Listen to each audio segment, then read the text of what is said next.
ഒരു നീണ്ട കാലയളവിന് ശേഷം നമ്മൾ ഇന്നൊരു പുതിയ വിഷയത്തിലേക്ക് കടക്കുകയാണ്. ഇന്നത്തെ കാലഘട്ടത്തിൽ മനുഷ്യനെ ഏറ്റവും തളർത്തുകയും മാനസിക വൈകാരിക സമ്മർദ്ദത്തിന് കീഴ്പ്പെടുത്തുകയും ചെയ്യുന്ന ഒരു പ്രതിഭാസമായി മാറിയിരിക്കുന്നു ക്യാൻസർ എന്ന രോഗം.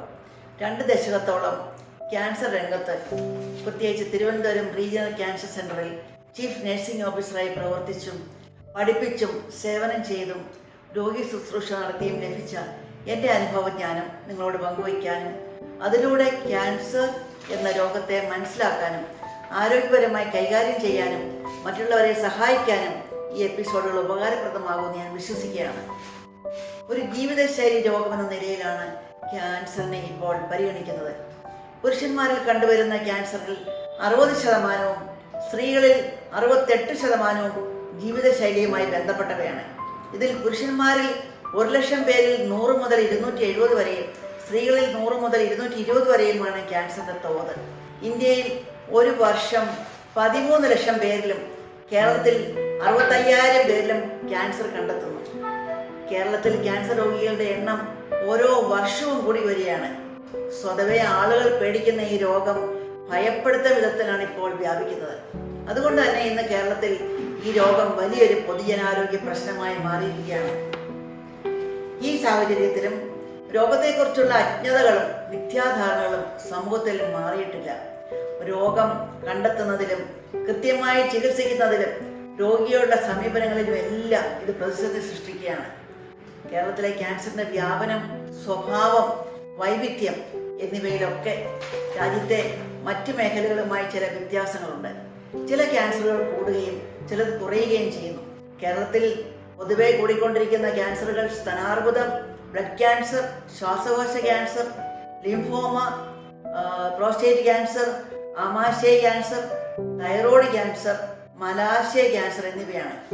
കുറഞ്ഞുകൊണ്ടിരിക്കുന്ന ക്യാൻസറുകൾ വായിലെ വിവിധ ക്യാൻസറുകൾ, ഗർഭാശയ കള ക്യാൻസർ എന്നിവയും. ക്യാൻസർ എന്ന് കേൾക്കുമ്പോൾ തന്നെ ഇന്നും നമ്മുടെ ആളുകളിൽ, അതായത് രോഗിയിലും ബന്ധുക്കളിലും ഒരു ഞെട്ടൽ ഉണ്ടാകത്തക്ക വിധത്തിലാണ് ഇന്ന് ഈ രോഗത്തെ പറ്റിയുള്ള മിഥ്യാധാരണകൾ പ്രചരിക്കപ്പെട്ടിട്ടുള്ളത്. ക്യാൻസർ ആണ് എന്ന തിരിച്ചറിവ് രോഗിക്ക് താങ്ങാവുന്നതിലും അപ്പുറമാണ്. വളരെ സങ്കീർണമായ ഒരു അവസ്ഥയാണത്. കൂടാതെ ചികിത്സ കൊണ്ട് ശരീരം വികൃതമാകുന്ന തോന്നൽ, മറ്റുള്ളവരെ കൂടുതൽ ആശ്രയിക്കേണ്ടി വരും, വേദനയായിരിക്കും ഇനി മുഴുവൻ സമയവും, ചികിത്സാ കേന്ദ്രങ്ങളിൽ പോകേണ്ടി വരുന്ന ബുദ്ധിമുട്ടുകൾ, ഓപ്പറേഷൻ, റേഡിയേഷൻ, കീമോതെറാപ്പി എന്നിവയുടെയൊക്കെ ഭാരിച്ച ചിലവ്, അവ മൂലം ഉണ്ടാകുന്ന പ്രയാസങ്ങൾ, ഞാൻ കുടുംബത്തിന് ഭാരമാകുമോ, പ്രിയപ്പെട്ടവരിൽ നിന്നും പ്രിയപ്പെട്ട വസ്തുക്കളിൽ നിന്നും ജോലിയിൽ നിന്നും അകറ്റുമെന്ന ചിന്ത, കുട്ടികൾ സുരക്ഷിത നിലയിൽ എത്താത്ത അവസ്ഥ, ഇങ്ങനെയുള്ള സങ്കീർണമായ വേദന പലരും പങ്കുവച്ചിട്ടുണ്ട്. ഒരു സ്ത്രീയെ സംബന്ധിക്കുകയാണെങ്കിൽ ഒരു പക്ഷേ ഈ മനോഭാവം ഒരു പടി കൂടി കൂടുതലായിരിക്കും. കാരണം ഒരു സ്ത്രീയുടെ റോൾ പലതാണ്. അവളൊരു മകളാണ്, ഭാര്യയാണ്, അമ്മയാണ്, ഗർഭധാരണവും കുഞ്ഞുങ്ങളെ വളർത്തുക തുടങ്ങിയ ഭാരിച്ച ചുമതലയുള്ള ഒരു ഹൗസ് വൈഫ്, എല്ലാവരെയും പരിചരിക്കേണ്ടവൾ. ഈ നിലയിലെല്ലാം അവൾക്കിത് ഒരു വെല്ലുവിളിയാണ്.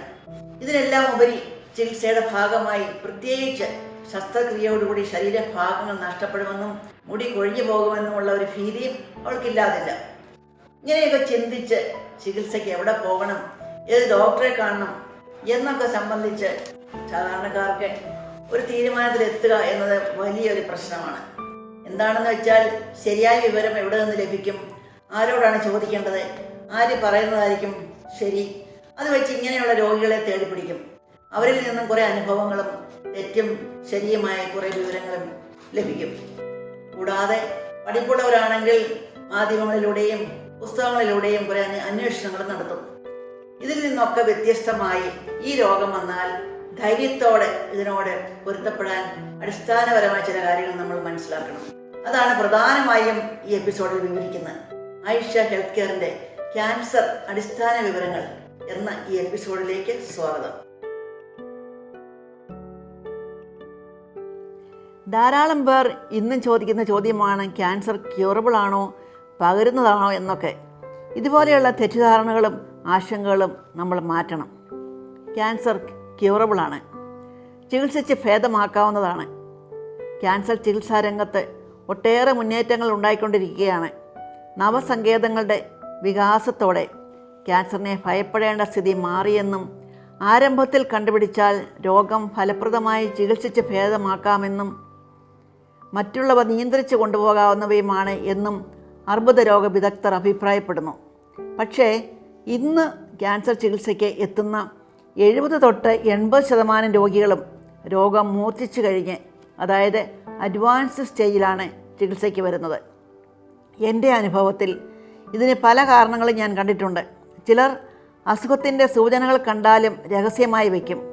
ചിലർ വിചാരിക്കും ആരോടും പറയണ്ട, പ്രാർത്ഥന കൊണ്ടെല്ലാം സുഖമാകും. മറ്റു ചിലർ പല പല ആശുപത്രികളിൽ പോയി അവിടുത്തെ വിദഗ്ധ ഡോക്ടറെ കാണാനുള്ള പ്രോസസ്സിൽ കൂടി കടന്നുപോയി സമയം കളയുന്നു. ചിലർ ടെസ്റ്റ് ചെയ്യാൻ ഡോക്ടർ എഴുതി കൊടുത്താലും അതിന് കാലതാമസം വരുത്തുന്നു. മറ്റു ചിലർ പറയും ക്യാൻസർ ഹോസ്പിറ്റൽ ദൂരെയാണ്, പോകാൻ ബുദ്ധിമുട്ടാണ്, പൈസ ഒത്തിരി വേണം. ഇങ്ങനെ പോകുന്നു അഡ്വാൻസ്ഡ് സ്റ്റേജ് ആകാനുള്ള കാരണങ്ങൾ. മറ്റൊരു കാര്യം, എല്ലാ ക്യാൻസറും പ്രാരംഭ ദശയിൽ കണ്ടുപിടിക്കാൻ സാധിക്കുകയില്ല. അതിൻ്റെ ഉത്തമ ഉദാഹരണമാണ് ശ്വാസകോശ ക്യാൻസർ. ക്യാൻസർ പകരുന്ന അസുഖമല്ല. ഉദാഹരണത്തിന്, സ്തനാർബുദം ബാധിച്ച ഒരമ്മ കുഞ്ഞിന് മുലപ്പാൽ കൊടുത്താലോ ക്യാൻസർ ബാധിച്ച ഒരാൾ കഴിച്ച പാത്രത്തിൽ കഴിച്ചാലോ ക്യാൻസർ പകരുകയില്ല. ക്യാൻസർ പകരുകയില്ല എന്നറിയാവുന്ന രോഗികളോട് മറ്റുള്ളവർ കാണിക്കുന്ന മനോഭാവം അവരുടെ തന്നെ അനുഭവത്തിലൂടെ ഞാൻ പറഞ്ഞു കേട്ടിട്ടുണ്ട്. ഉദാഹരണത്തിന്, ക്യാൻസർ വന്ന് ചികിത്സിച്ച് ഭേദമായവരുടെ ഒരു കൂട്ടായ്മ, അതിനെ ക്യാൻസർ സർവൈവേഴ്സ് എന്നാണ് പറഞ്ഞുകൊണ്ടിരുന്നത്. പ്രശസ്ത ക്യാൻസർ ചികിത്സാ വിദഗ്ധൻ ഡോക്ടർ BP ഗംഗാധരൻ പറയും, അവർ ക്യാൻസർ സർവൈവേഴ്സ് അല്ല, ക്യാൻസർ വിന്നേഴ്സാണ് എന്ന്, അങ്ങനെ വിളിക്കണമെന്ന്. അങ്ങനെയുള്ള ഒരു കൂട്ടായ്മയിൽ ഒരു സ്ത്രീ പറയുകയായിരുന്നു, എൻ്റെ വീട്ടിൽ ഞാൻ ഏറ്റവും വിഷമിച്ചത് എൻ്റെ മരുമകൾ ക്യാൻസർ പകരുമെന്നും പറഞ്ഞ് കുഞ്ഞുങ്ങളെ എൻ്റെ അടുത്തേക്ക് വിടുകയില്ലായിരുന്നു. എനിക്ക് ഭക്ഷണം കഴിക്കാൻ വേറെ പാത്രം വയ്ക്കുമായിരുന്നു എന്നൊക്കെ. മറ്റൊരനുഭവം ഞാൻ ഓർക്കുന്നു. തിരുവനന്തപുരം റീജിയണൽ ക്യാൻസർ സെൻ്ററിൽ വർക്ക് ചെയ്യുന്ന സമയത്ത് ക്യാൻസർ ബാധിച്ച് കിടപ്പിലായിരുന്ന ഒരു അമ്മച്ചിയെ കാണാൻ പോയി. അമ്മച്ചി ഒത്തിരി സങ്കടങ്ങൾ പറഞ്ഞ കൂട്ടത്തിൽ പറഞ്ഞു, ഒത്തിരി ദിവസമായി ഞാനിന്ന് കുളിച്ചിട്ട് ആരുമില്ല സഹായത്തിന് എന്നും പറ്റും. ഞാൻ പറഞ്ഞു ഞാൻ കുളിപ്പിക്കാമെന്ന്. അവിടെ നല്ല ആരോഗ്യമുള്ള ഒരു മരുമകൾ എല്ലാം കണ്ടും കേട്ടും കൊണ്ട് കുറേ ദൂരം മാറി നിൽപ്പുണ്ടായിരുന്നു. ഒരു നൈറ്റിയൊക്കെ ഞാൻ വാങ്ങിച്ച് ധരിച്ച് എല്ലാ സജ്ജീകരണങ്ങളും തന്നെത്താൻ ചെയ്ത് വളരെ പ്രയാസപ്പെട്ട് അമ്മച്ചിയെ താങ്ങിപ്പിടിച്ച് നടത്തിക്കൊണ്ട് പോയി കുളിപ്പിച്ചു. പോരാൻ നേരം ഞാൻ മകളോട് ചോദിച്ചു, ഞാൻ അമ്മച്ചിയെ കുളിപ്പിക്കുന്നതൊക്കെ നോക്കി നിന്ന് കണ്ടല്ലോ, എന്തുകൊണ്ടാണ് എന്നെ ഒട്ടും തന്നെ ഒന്ന് സഹായിക്കാഞ്ഞത്? ഉടനെ തന്നെ ഒരു ചോദ്യം, അയ്യോ സിസ്റ്റർ, ക്യാൻസർ പകരുന്നതല്ലേ എന്ന്. ഇത് തന്നെയല്ലേ ഇന്നത്തെ സമൂഹ മനോഭാവം? അതുപോലെ ക്യാൻസർ പകരുന്ന അസുഖമാണെന്ന യാതൊരു തെളിവുകളും ഇക്കാലം അത്രയും നടത്തിയ പഠനങ്ങളിൽ ലഭ്യമല്ല. എന്നാൽ ഒരേ കുടുംബത്തിലെ ഒന്നിലധികം പേരിൽ ക്യാൻസർ കണ്ടുവരാറുണ്ട്, വളരെ വിരളമായിട്ട്. ഉദാഹരണത്തിന്, തൃശ്ശൂരിൽ നിന്നും തിരുവനന്തപുരത്തേക്ക് ഒരു ഭർത്താവ് ക്യാൻസർ ബാധിച്ച ഭാര്യയെ കൊണ്ടുവരികയും കൊണ്ടുപോവുകയും എല്ലാ കാര്യങ്ങളും വളരെ കൃത്യമായും ഭംഗിയായും ചെയ്തു കൊടുക്കുകയും ചെയ്യുമായിരുന്നു. ഏതാണ്ട് ഭാര്യയുടെ ചികിത്സാ കാലയളവ് തീരുന്നതിന് മുൻപ് ഭർത്താവിന് ക്യാൻസർ പിടിപെട്ടു. ഇത്തരം സംഭവങ്ങൾ വളരെ യാദൃച്ഛികം മാത്രമാണ്. അതുകൊണ്ട് ഒരുമിച്ചുറങ്ങിയത് കൊണ്ടോ ഒരുമിച്ചിരുന്ന ഭക്ഷണം കഴിച്ചതുകൊണ്ടോ പകരുന്നൊരു രോഗമല്ല ക്യാൻസർ. മറ്റൊരു കാര്യം, ക്യാൻസർ ഒരു പാരമ്പര്യ രോഗമല്ല, സാധ്യത 5% മാത്രം. അതും ചിലത് ചില പ്രായത്തിൽ. പക്ഷേ ചിലതരം ക്യാൻസറുകൾ ചില കുടുംബങ്ങളിൽ വിവിധ തലമുറകളിൽ ആവർത്തിച്ച് വരുന്നതായി കാണുന്നുണ്ട്. ഉദാഹരണം, സ്തനാർബുദം, വൻകുടലിലെ ക്യാൻസർ എന്നിവ. അതിൻ്റെ അർത്ഥം അമ്മയ്ക്ക് ക്യാൻസർ വന്നാൽ മകളുടെ കല്യാണം നടക്കുകയില്ല, അതല്ലെങ്കിൽ ക്യാൻസറുള്ള ഒരു വീട്ടിൽ നിന്നും ബന്ധുത പാടില്ല എന്നൊന്നുമില്ല. ഇത്തരം പാരമ്പര്യ ഘടകങ്ങൾ ഉള്ളവർ ചിട്ടയായ വ്യായാമവും ആരോഗ്യകരമായ ജീവിതശൈലികളും പാലിച്ചാൽ രോഗത്തെ ഒരു വലിയ പരിധി വരെ പ്രതിരോധിക്കാവുന്നതാണ്. നമ്മൾ അറിഞ്ഞിരിക്കേണ്ട വേറൊരു വസ്തുതയാണ് ക്യാൻസർ ഏത് പ്രായത്തിലും ഉണ്ടാകാമെന്നത്. ഒരു ഗർഭസ്ഥ ശിശുവിന് പോലും ജാതി, മത, ലിംഗ, വർണ്ണ ഭേദമന്യേ പ്രായം കൂടുന്നതനുസരിച്ച് ചില ക്യാൻസറുകൾ ഉണ്ടാകാനുള്ള സാധ്യതയും കൂടുതലാണ്. ഉദാഹരണത്തിന്, പുരുഷന്മാരിൽ പ്രോസ്റ്റേറ്റ് ക്യാൻസർ, സ്ത്രീകളിൽ സ്തനാർബുദം. നേരത്തെ പഠിച്ചിരുന്നത് സ്തനാർബുദം പ്രായം കൂടുന്തോറും സാധ്യത കൂടുമെന്നാണ്. എന്നാൽ ഇന്ന് 20-25 വയസ്സുള്ള പെൺകുട്ടികൾ ധാരാളം പേർക്ക് ഇതുണ്ടാകുന്നു. അതുപോലെ ശരീരത്തിൻ്റെ ഏത് ഭാഗത്തും ക്യാൻസർ വരാൻ സാധ്യതയുണ്ട്. ആരംഭദശയിലെ കണ്ടുപിടിച്ച് ചികിത്സിച്ച് ഭേദമായ ജീവിതത്തിലേക്ക് തിരിച്ചു പോകുന്നവർ തികച്ചും സാധാരണ ജീവിതം നയിക്കാൻ പ്രാപ്തരാണ്. ഇന്നങ്ങനെയുള്ളവരുടെ തോത് വളരെയധികം കൂടിയിട്ടുണ്ട്. ക്യാൻസർ എന്താണ് എന്ന് നമുക്ക് മനസ്സിലാക്കാം. എല്ലാ ജീവജാലങ്ങളെയും പോലെ മനുഷ്യ ശരീരത്തിലെ എല്ലാ അവയവങ്ങളും അസംഖ്യം കോശങ്ങളാൽ നിർമ്മിതമാണ്. വളരെ അടുക്കും ചിട്ടയോടും കൂടിയാണ് ഈ കോശങ്ങൾ കൊണ്ടുള്ള ശരീര നിർമ്മിതി. ഈ കോശങ്ങളുടെ പ്രത്യേകത എന്താണെന്ന് വെച്ചാൽ ഇവ ശരീരത്തിൻ്റെ പരിപൂർണ നിയന്ത്രണത്തിൽ മാത്രമേ വളരുകയും പ്രവർത്തിക്കുകയുമുള്ളൂ. ശരീരം വളരാൻ പറയുമ്പോൾ ഇവ വളരും, വേണ്ട എന്ന് പറയുമ്പോൾ വളരുകയുമില്ല.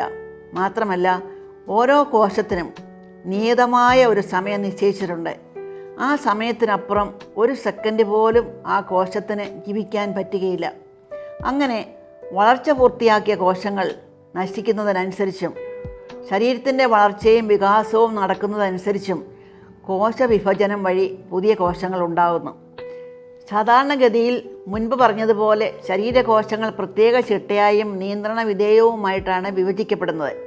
എന്നാൽ അറിയപ്പെടാത്ത കാരണങ്ങളാൽ ചില പ്രേരിത ഘടകങ്ങളുടെ സ്വാധീനം മൂലം ഈ നിയന്ത്രണം നഷ്ടപ്പെട്ട് ശരീരകോശങ്ങൾ അമിതമായി അനിയന്ത്രിതമായി മരണമില്ലാതെ വിഭജിച്ച് ശരീരത്തിൽ വളർന്നുകൊണ്ടേയിരിക്കും, അവയ്ക്ക് യാതൊരു അടുക്കും ചിട്ടയും ഇല്ലാതെ. ഇങ്ങനെയുള്ള ഒരു കൂട്ടം രോഗങ്ങളെയാണ് ക്യാൻസർ എന്ന് പറയുന്നത്. കോശങ്ങളുടെ ഈ അമിത വളർച്ച ശരീരഭാഗങ്ങളിൽ മുഴകളുടെ രൂപത്തിൽ കാണുന്നു. ശരീരത്തിലുണ്ടാകുന്ന എല്ലാ മുഴകളും ക്യാൻസർ ആകണമെന്നില്ല. മുഴകൾ ശരീരത്തിന് ദോഷം ചെയ്യാത്തവയുണ്ട്, അവയെ ബിനൈൻ ട്യൂമർ എന്ന് പറയും. അതേസമയം ദോഷം ചെയ്യുന്നവയുമുണ്ട്, അവയെ മാലിഗ്നൻ്റ് ട്യൂമർ എന്ന് പറയും.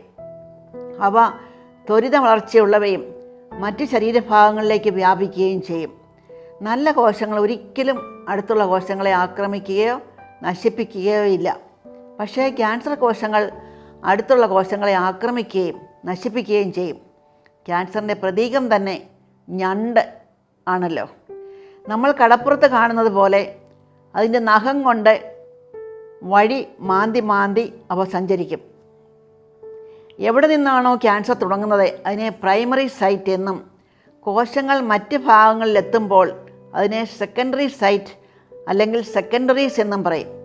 നമ്മൾ അറിഞ്ഞിരിക്കേണ്ട പ്രധാനപ്പെട്ട കാര്യം, ക്യാൻസർ രോഗികളിൽ 99% പേര് മരിക്കുന്നത് സെക്കൻഡറീസ് കൊണ്ടാണ്, അല്ലാതെ പ്രൈമറി സൈറ്റിലെ പ്രശ്നം കൊണ്ടല്ല. ഉദാഹരണത്തിന് ബ്രസ്റ്റ് ക്യാൻസർ, അത് തലച്ചോറിലേക്കും കരളിലേക്കും നട്ടലിലേക്കും ശ്വാസകോശത്തിലേക്കും വ്യാപിക്കാനുള്ള സാധ്യതയുണ്ട്. സെക്കൻഡറീസ് ഉണ്ടാകുന്നതിന് മുൻപേ കണ്ടുപിടിക്കുകയാണെങ്കിൽ മിക്കവാറും എല്ലാ ക്യാൻസറുകളും ചികിത്സിച്ച് ഭേദമാക്കാൻ സാധിക്കുന്നവയാണ്. ഈ എപ്പിസോഡിൽ നമ്മൾ ക്യാൻസർ എന്താണെന്ന് മനസ്സിലാക്കി, അതായത് ക്യാൻസറിൻ്റെ അടിസ്ഥാന വിവരങ്ങൾ നമ്മൾ തുടങ്ങി വെച്ചു. ഇനി അടുത്ത എപ്പിസോഡിൽ ക്യാൻസറിൻ്റെ വ്യാപനം, ലക്ഷണങ്ങൾ എന്നിവയെ പറ്റിയാണ് നമ്മൾ പ്രതിപാദിക്കാൻ പോകുന്നത്. മറക്കാതെ കാണണം. Thank you.